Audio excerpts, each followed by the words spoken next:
আসসালামু আলাইকুম। এখন সময় বেলা 11:30। তাড়াহুড়ো করে রান্না করছি, কারণ একদিকে মেয়ে অসুস্থ, মেয়ে কান্নাকাটি করছে, আর অন্যদিকে সময় অনেকটাই বেশি হয়ে গেছে। তো আজকে স্পেশাল খাবারই রান্না করা হচ্ছে। রান্না করা হবে পোলাও, তারপর সরিষা ইলিশ, দেশি মুরগির মাংস, গরুর মাংস এবং ভাত। তো মিশারির আব্বু বেশ কিছুদিন ধরে বলছিল ভালো মন্দ রান্না করে খাওয়াতে।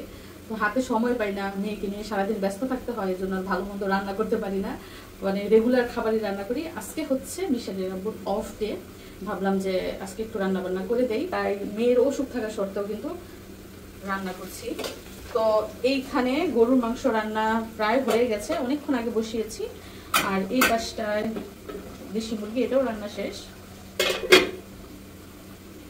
আর এই যে ইলিশ মাছ আমি হালকা ভেজে নিয়েছি। আপনি সরষে ইলিশ বলেন কিংবা ইলিশ পোলাও যেটাই রান্না করি না কেন, কাঁচা ইলিশ দিলে একটু ভেজে নিই, যাতে করে খুলে না যায় এবং কাঁচা কাঁচা গন্ধ না আসে।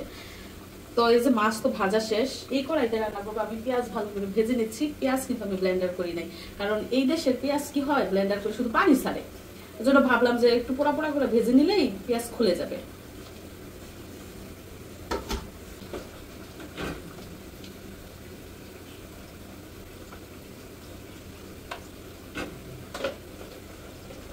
রসুন বাটা দিয়ে দিলাম।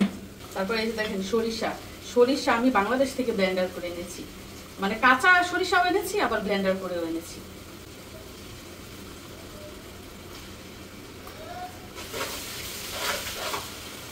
আরেকটা বিষয় কি জানেন, মানে রেগুলার রান্না করতে হবে সেটা তো জানা কথাই, মানে যত তাড়াতাড়ি আমার রান্না শেষ হবে তত তাড়াতাড়ি আমি স্বস্তি পাই।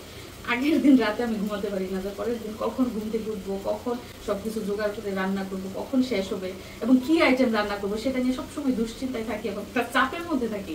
তো রান্না আমার প্রায় কিন্তু শেষ পর্যায়ে চাপ আস্তে আস্তে মাথা থেকে কমতেছে। তো আমি গরুর মাংসটা বন্ধ করে দেবো চুলা, বাকি রইল ভাত রান্না করা, পোলাও রান্না করা আর হচ্ছে সরিষা ইলিশ। তো আপনারা সাথেই থাকুন, রান্না বান্না কেমন হয় অবশ্যই কিন্তু দেখে যাবেন। আর এদিক দিয়ে আমার সাহেব দেখেন সালাদ কেটে নিয়েছে, শসা, গাজর, টমেটো, পেঁয়াজ। লেবু কাটো নাই, লেবুটা কিন্তু এখনো কাটে নিয়ে আস্ত রয়ে গেছে।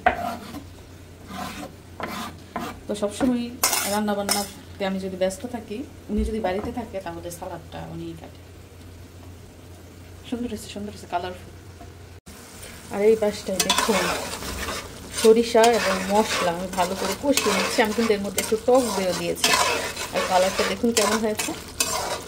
অনেকে দেখি সরিষা ইলিশ একদম সাদা করে রান্না করে, কিন্তু আমার কাছে কিংবা মিশারি আব্বুর কাছে মানে খাবারের জিনিস সাদা ততটা পছন্দ না। উনি বলে যে একটু হলুদ মরিচ দিতে, যাতে একটু কালারফুল হয়। তো এই যে দেখুন মশলা খুব সুন্দর করে কষে গেছে। এখন এর মধ্যে আমি এই যে হালকা ভেজে রাখা ইলিশ মাছ দিয়ে দিচ্ছি। এখন আলতো করে সরিষার সাথে আমি ইলিশ মাছ মিশিয়ে নিচ্ছি। যদিও আমার ইলিশ মাছের যে কোনো আইটেম রান্না করতে ভয় লাগে, কারণ এই যে পিসগুলো আমি খুলে ফেলি, মানে এত নাড়াচাড়া করি খুলে যায়। যে দেখেন অলরেডি কিন্তু মাছ খুলে যাচ্ছে। তো চুলার আঁচ কমিয়ে দিব, আস্তে আস্তে করে রান্না করবো। এদিক দিয়ে দেখেন আমার মিশারি মিশরাতকে নিয়ে ঘুরতেছে। আমার জান ভাইয়ের কোলে মজা, ভাই তোমার সাথে গল্প করে, হ্যাঁ ভাই হাসাই তোমাকে। ভাইয়ের কোলে গেলে একটুও কান্না করে না, সুন্দর করে বসে থাকে। খেলা করো দুজনে। কালো জিরা চালের পোলাও।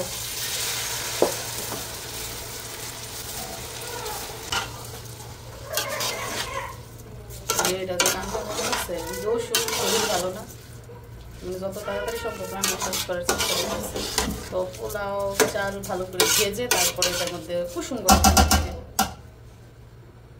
মানে আমার একটা বদ অভ্যাস আছে, সেটা হচ্ছে রান্না করার সময় আমি কাপড়ের আঁচল দিয়ে হাঁড়ি পাতিল ধরি।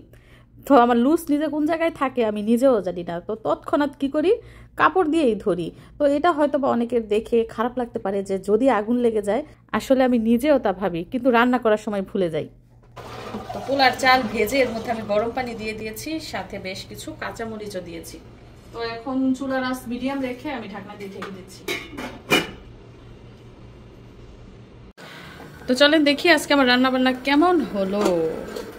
বিসমিল্লাহির রহমানির রহিম। গরুর মাংস এখনো জাল চলছে, আস্তে আস্তে যাতে ভালো করে সিদ্ধ হয়। এবং এই পাশটা হচ্ছে স্পেশাল জিনিসটা, যেটা রান্না করার জন্য গতকাল রাত থেকে আমি টেনশন করছি। সেটা হচ্ছে এই যে দেখুন, সরষে ইলিশ কিন্তু রান্না হয়ে গেছে, তবে আজকে মাছের পিস আর খোলে নাই, খুবই সাবধানে নাড়াচাড়া করেছি। কালারটা সুন্দর হয়েছে না? এই যে দেখেন, দেশি মুরগের মাংস রান্না করেছি, যেটা কিনা বাংলাদেশ থেকে আনা হয়েছে। আর এইখানটায় এই যে পোলাও রান্না চলছে, এখনো বলক আসে নাই। উনি বললাম না যে বেশ কিছুদিন ধরে বলতেছে যে সরিষা ইলিশ খাইব, এবং আজকে হচ্ছে ওনার ছুটির দিন। তো আজকে যদি না রান্না করে দেই, পরবর্তীতে আবার এক সপ্তাহ পরে খাইতে খাইতে, কারণ উনি দুপুরে বাসায় খায় না। তো কি খাইতেছে জানেনি? করলা ভাজি, পোলাও এবং সাথে হচ্ছে সরিষা ইলিশ। করলা ভাজিটা ওনার অনেক পছন্দ, পোলাও দিয়েই খাইতেছে। খাও, আগে করলা খাইয়া লইছো তিতা।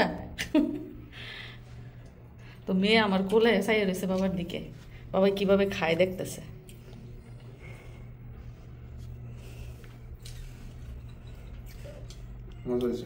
কেমন স্বাদ? মোহাব্বত কি বাড়বো না কমবো?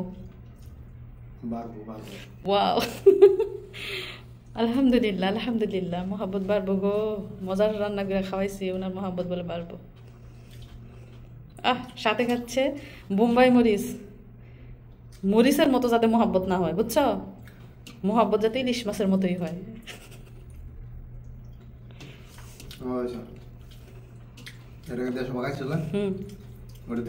ওটা থেকে ভালো হয়েছে, মাশাআল্লাহ। সার্থক সার্থক হয়ে গেল আমার জীবন। যাই হোক, সবার প্রথম মিশারি আপু খাচ্ছে। মিশারি গাছে গোসল করতে, আমি খাই নাই, আমার ভাই ভাইয়ের বউ সবাই রয়েছে, সবাই খাবো।